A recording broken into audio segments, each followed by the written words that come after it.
Kalau Anda punya hubungan pribadi dengan Tuhan, seberapa besar pun goncangan kepada imanmu, kamu gak akan pernah ninggalin Tuhan. Katakan amin. Saya akan mulai dengan ini. Ketika kita masih bayi rohani, kita baru kenal Tuhan, kita pasti ngerasa gini, kok semua yang saya doakan Tuhan jawab ya?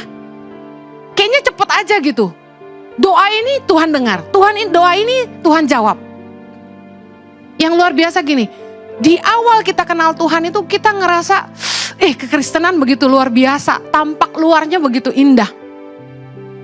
Orang Kristen baik-baik semua. Perhatian, kakak-kakak di gereja perhatian, ramah, murah hati, tulus semuanya. Dan kita ngerasa, jadi orang Kristen itu luar biasa. Tuhan begitu dekat dan baik sekali. Itu awal-awal kekristenan. Semua tampak luar biasa. Tapi kita gak selamanya jadi bayi rohani, yang mengerti katakan amin. Kita akan masuk ke tahap yang namanya proses pendewasaan iman. Di situ orang Kristen biasa menyebutnya proses padang gurun. Nah, apa yang kita lihat di proses padang gurun adalah ini. Ternyata kekristenan tidak seindah tampak luarnya. Tidak semua orang Kristen baik. Ada amin? Tidak semua doa kita dijawab. Amin. Aduh, umur udah 35, tapi pangeran berkuda tak kunjung tiba. Udah wajah kurang menolong, kantong pun bodong. Kapan nih jodoh datang gitu ya? Aduh, kita stres biasanya kalau udah angka 30-an tuh anak-anak single ya. Udah mulai panik, udah mulai titip-titip sana sini, tante. Kalau ada anaknya tolong kenalin saya ya. Bu Heni, kalau pelayanan kemana-mana ketemu yang oke-oke, pendeta jomblo gitu, kenalin dong gitu ya. Biasa banyak promosi dan sale di situ. Ada lagi, diberkati di gereja, hidup dalam kekudusan, nikah udah lama tapi gak dikasih keturunan. Ada lagi, pelayanan di gereja mulai ngalamin gesekan dengan sesama teman pelayanan.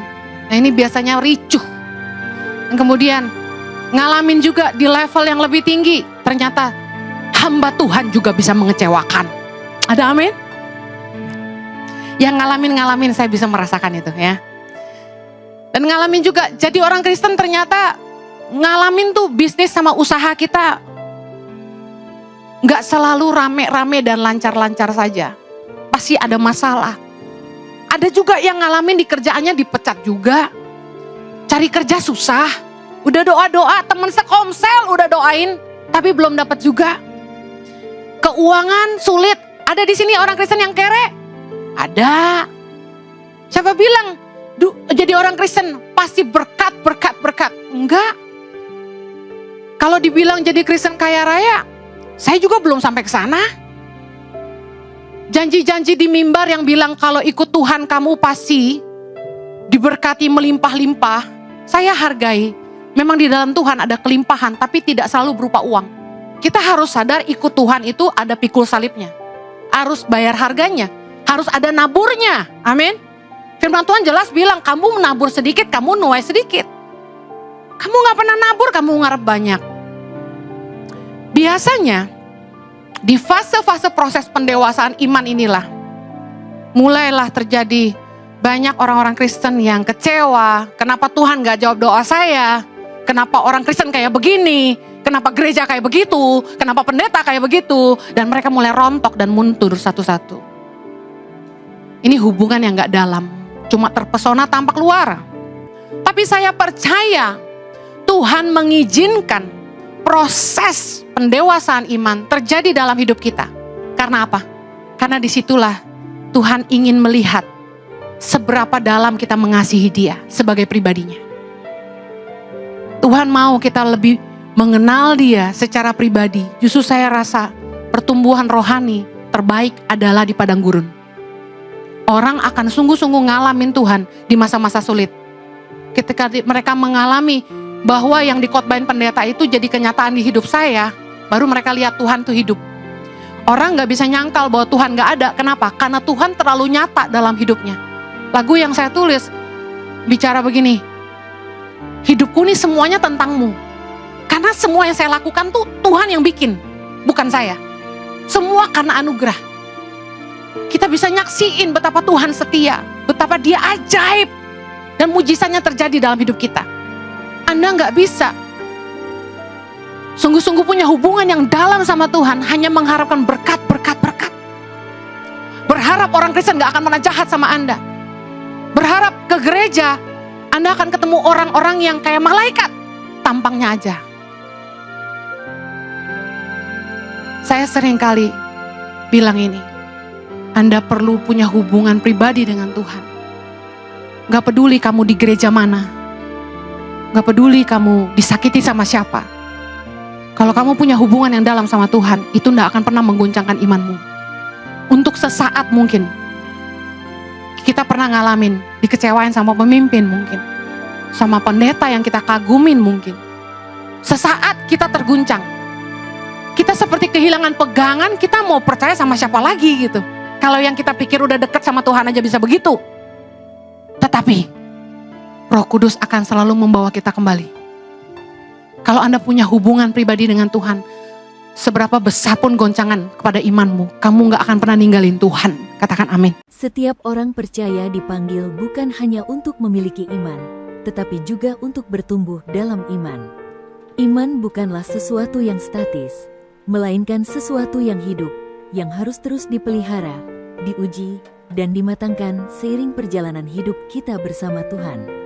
Bayangkan seorang anak kecil, ia lahir, tumbuh, belajar berjalan, kemudian perlahan mulai mengerti dunia di sekitarnya. Demikian juga iman kita. Pada awalnya, kita mungkin hanya mengenal Tuhan secara sederhana, percaya bahwa Dia ada, bahwa Dia baik, dan bahwa Yesus adalah juru selamat. Tetapi seiring waktu, Tuhan menghendaki kita semakin dewasa dalam iman, agar kita sanggup menghadapi tantangan hidup dan tetap teguh di dalam Dia. 1. Pendewasaan iman dimulai dari firman Tuhan. Roma pasal 10 ayat 17 berkata, "Jadi, iman timbul dari pendengaran, dan pendengaran oleh firman Kristus." Iman kita tidak bisa dewasa kalau tidak berakar pada firman. Firman adalah makanan rohani yang membuat kita bertumbuh. Sama seperti tubuh jasmani butuh makanan sehat agar kuat, jiwa kita juga perlu firman Tuhan setiap hari. Membaca, merenungkan, dan melakukan firman akan melatih kita memahami kehendak Allah, sehingga iman kita tidak goyah oleh arus dunia. 2. Pendewasaan iman ditempa melalui ujian dan kesulitan. Yakobus pasal 1 ayat 2 dan 3 berkata, "Anggaplah sebagai suatu kebahagiaan apabila kamu jatuh ke dalam berbagai-bagai pencobaan, sebab kamu tahu bahwa ujian terhadap imanmu itu menghasilkan ketekunan." Iman yang belum diuji mudah rapuh, tapi iman yang diuji akan menghasilkan keteguhan. Ketika doa kita belum dijawab, ketika rencana hidup tidak sesuai harapan, atau ketika kita menghadapi penderitaan, di sanalah iman kita sedang ditempa. Sama seperti emas dimurnikan dalam api, iman yang matang lahir dari kesetiaan berjalan bersama Tuhan di tengah badai hidup. 3. Pendewasaan iman diwujudkan dalam kasih dan perbuatan nyata. Iman yang dewasa tidak hanya terlihat dari kata-kata, tetapi juga dari tindakan. Galatia pasal 5 ayat 6 menegaskan bahwa iman bekerja oleh kasih. Semakin kita dewasa, semakin kita belajar mengasihi orang lain, mengampuni, melayani, dan rela berkorban. Iman yang matang membuat kita tidak lagi hanya fokus pada diri sendiri, tetapi juga pada sesama. Pendewasaan iman bisa kita ibaratkan seperti pohon. Pohon yang sehat tidak hanya bertambah tinggi, tetapi juga menguatkan akarnya, memperlebar batangnya, dan menghasilkan buah pada waktunya. Tanpa akar yang kuat, pohon akan tumbang diterpa angin. Tanpa buah, keberadaannya sia-sia. Demikian pula iman kita harus berakar dalam Kristus, bertumbuh dalam kebenaran, dan berbuah dalam kasih. Saudara-saudara, pendewasaan iman bukanlah proses yang instan. Ia butuh waktu, kesabaran, dan ketekunan. Tuhan memakai firman-Nya, pengalaman hidup, bahkan ujian-ujian berat untuk mendidik kita agar menjadi dewasa. Tujuannya jelas, supaya kita serupa dengan Kristus, tidak mudah diombang-ambingkan, dan sanggup menjadi berkat dimanapun kita ditempatkan. Kiranya kita tidak berhenti hanya pada iman yang dasar, tetapi terus maju menuju kedewasaan, sehingga hidup kita benar-benar memancarkan kasih Kristus dan memuliakan namanya. Tuhan Yesus memberkati.